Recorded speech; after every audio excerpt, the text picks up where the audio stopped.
Okay, so it says here that Jonah 1:15. It says, "So they took up Jonah and cast him forth into the sea, and the sea ceased from her raging." Okay. Then the men feared the Lord exceedingly and offered a sacrifice unto the Lord and made vows. So these men feared our power too. Now the Lord had prepared a great fish to swallow up Jonah. It don't say a whale. It don't say a dinosaur. It just says a great fish. This is where the churches go off at. Now the Lord had prepared a great fish to swallow up Jonah. And Jonah was in the belly of the fish 3 days and 3 nights. And yes, it was a real fish. All right. A lot of people like to say, oh, it was a fairy tale. No, ain't no fairy tale. Stuff is real. Let's go to Jonah 2:5. Let's see what happens when he's in the fish. Let's see, Jonah 2:5. It says, the water, this is when he was in the belly. All right. It says, the waters compassed me about. To the soul, the depths closed me round about. The weeds were wrapped around about my head. So Jonah was actually in the belly of a fish. You got seaweed, trash, it's dark in there, man, and he's in acid. He's sitting in whale's acid. That's what's in the bowels of your stomach, acid. So what do you think is happening to Jonah's skin while he's sitting in that acid? The chemicals are changing his skin complexion to being pale. It's just like when you lay in a tub for a long time with salt in there and water. Eventually your skin is going to start looking soggy and pale if you're a Negro or Israelite. I went down to the bottoms of the mountains, the earth with her bars about me forever. Yet hast thou brought up my life from corruption, O Lord, my power. Let's go to 7th verse. When my soul fainted within me, I remembered the Lord, and my prayer came unto thee, into the holy temple. They that observe lying vanities forsake their own mercy. What I tell you about lying, we ain't supposed to be lying, man. Israelites, we do it without even knowing. Some of us do it willingly. The Jonah 2:9. But I will sacrifice unto thee with the voice of thanksgiving. I will pay that I have vowed salvation of the Lord. And that thanksgiving, really the word is alms. All right, the voice of alms, thanking the Most High. Jonah 2:10. And the Lord spoke unto the fish, and it vomited out Jonah upon the dry land. So if it says vomited, so have you ever vomited something out of your stomach? Do you know what color it looks when it comes out? If you're a black man or you have melanin in your skin and you're sitting in chemicals that could itch or bleach your skin, what do you think you're going to come out like? Let me see if I got a picture of it. You probably come out looking like Michael Jackson.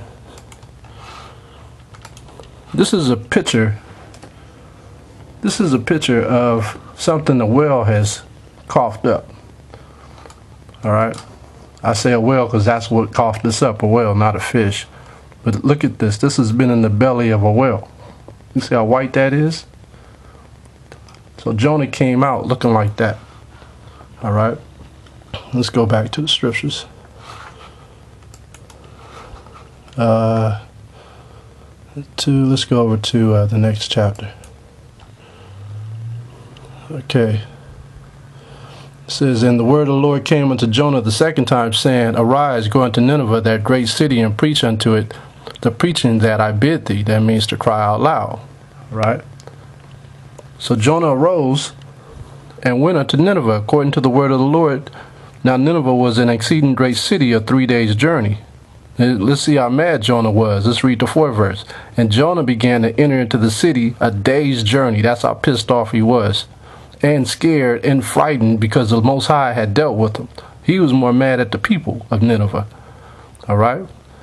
And Jonah began to enter into the city a day's journey and cried and said, yet 40 days and Nineveh shall be overthrown. Meaning what?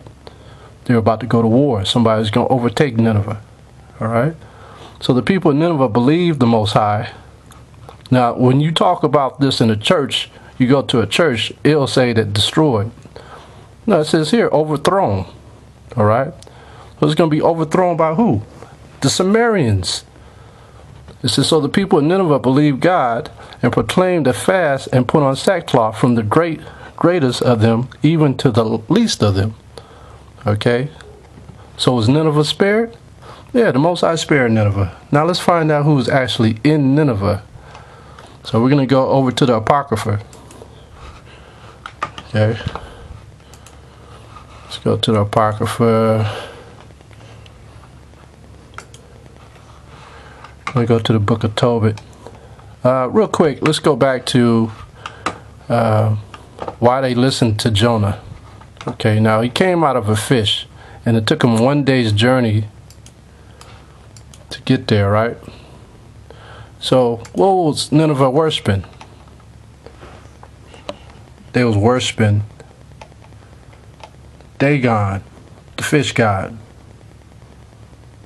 You see that? If Nineveh was worshiping Dagon, the fish god, let me read this real quick. It says here,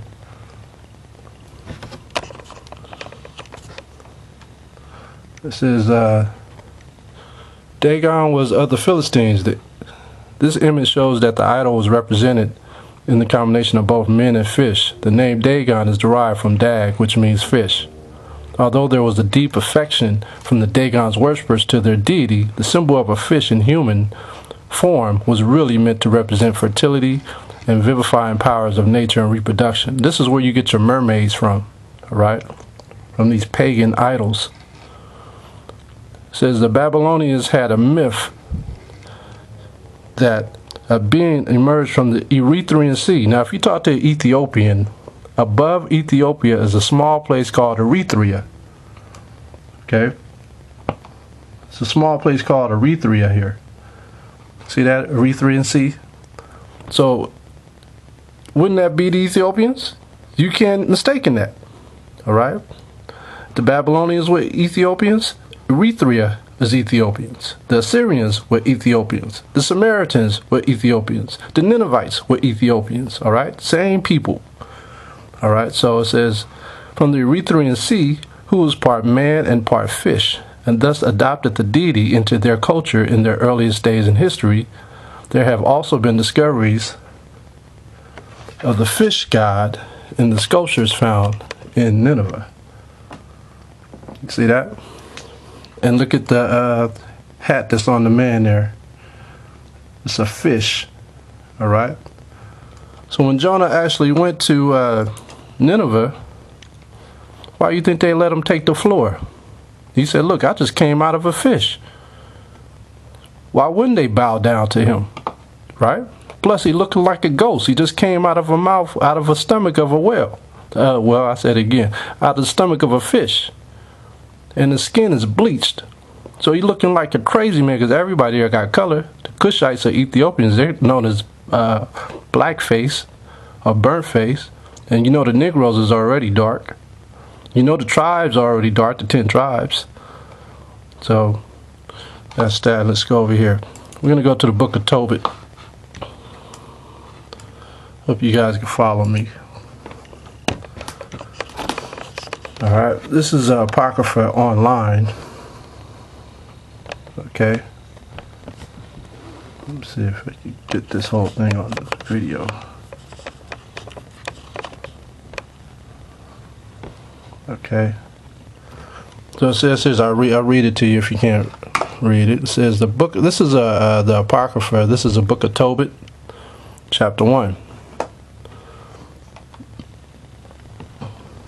Okay. And there's Tobit,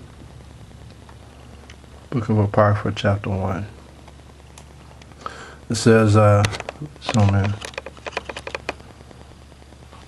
It says, the book of the words of Tobit, son of Tobiel, the son of Aniah, the son of Aduel, the son of Gabiel, of the seed of Asiel, of the tribe of Naphtali. Alright? So Tobit comes from the tribe of Naphtali, who in the time of, let's go back over here, who in the time of Nemessar, king of the Assyrians, was led captive out of Thebes, which is at the right hand of that city, which is called properly Naphtali in Galilee, above Assur. Then Tobit says in the 3rd verse, I, Tobit, have walked all the days of my life in the ways of truth and justice, and I did many, And I did many alms deeds. Remember I talked about Thanksgiving? Well, in the 1611 is alms deeds to my brethren and my nation who came with me to Nineveh.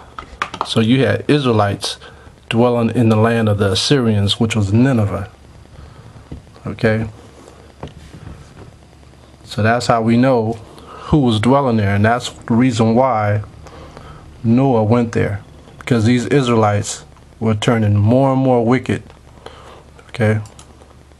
And if you read the whole book of Tobit, you'll see that it's really dealing with Israelites. Okay?